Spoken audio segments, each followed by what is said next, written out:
It was a solemn yet beautiful moment on Saturday afternoon in Ontonagon. United States Navy Fireman Second Class Lowell Earl Valley was laid to rest 77 years after he was killed.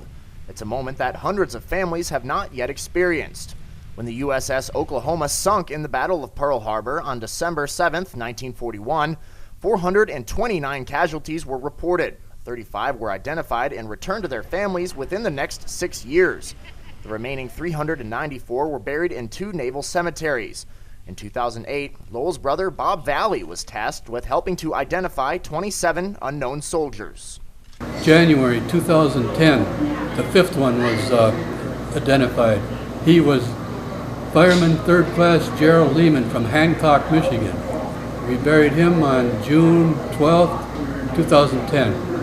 After Valley helped to identify the first 5, the identification process snowballed.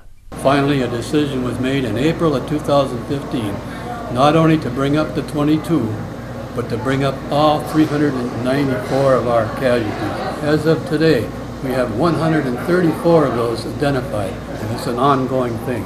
That's what I've been involved with for all those years.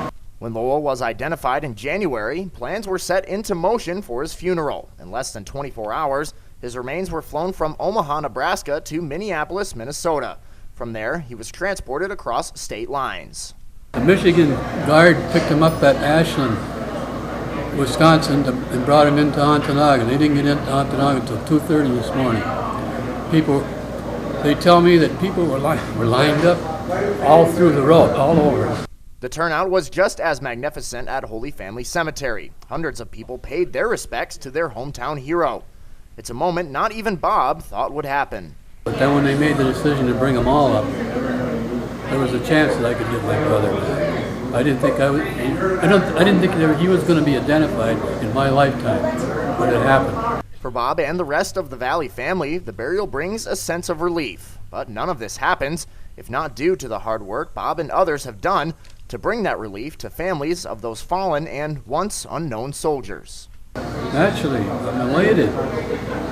First thing that I said over the telephone when they told me, I said, thank you, thank you, thank you.